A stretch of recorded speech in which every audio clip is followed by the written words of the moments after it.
ভাই ভাই একটু শুনেন। আপনি আমার কাছে আসছেন, আমার সাথে তো কথা বলতে হবে, একটু কথা বলেন আমার সাথে। একটু তাকান, একটু তাকান। আমি আপনাকে আপনার অনুমতি নিচ্ছি, আপনার একটা ছোট ভিডিও নিচ্ছি। আপনার মতো অনেক প্রবাসী আছেন যারা ঠিক আপনার মতো বিপদে আছেন, আপনি একা নন। আপনি একটু আমাদের দিকে তাকান, আমার দর্শকরা আপনাকে দেখবে।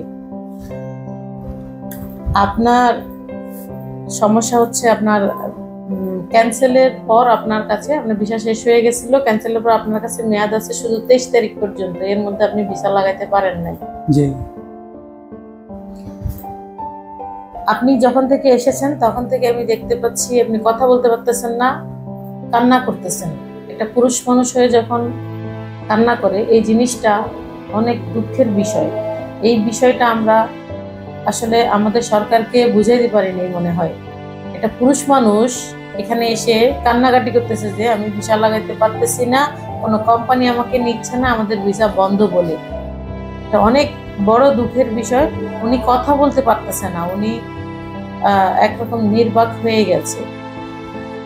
আজকে আমি বাংলাদেশ সরকারের কাছে অনুরোধ করব, এইরকম অসহায় লোকগুলোর সাথে আর ঠাট্টা করবেন না।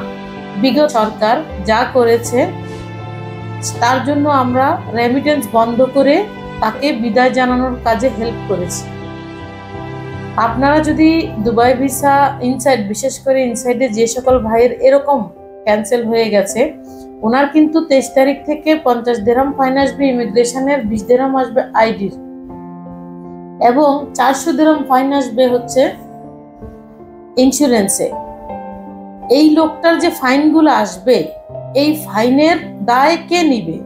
যদি বাংলাদেশ সরকার এই নিয়ে কোনো কাজ না করে এবং জোরালো কোনো কিছু যদি উচ্চ পর্যায়ের বৈঠক না করে, সেক্ষেত্রে ইনশাল্লাহ আমরা দুবাই প্রবাসীরা, ইউএই প্রবাসীরা ইনশাল্লাহ রেমিটেন্স পাঠানো বন্ধ করে দিব।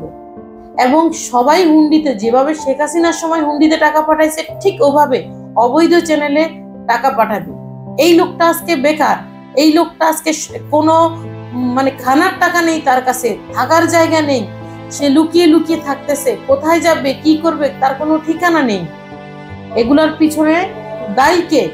পিছনে দায়ী বাংলাদেশি অসাধু কিছু ব্যবসায়ী, এবং এদের কন্ট্রোল করার দায়িত্ব আমাদের সরকারের। এখন যদি ইনসাইড ভিসা অন্য কোনো কোম্পানিতে এরা যদি যাইতে না পারে, ট্রান্সফার হইতে না পারে, এরা যদি লুকিয়ে থাকে, হাজার হাজার লক্ষ লক্ষ ওভারস্টে লোক, এর দায়িত্ব বাংলাদেশ সরকারকে নিতে হবে।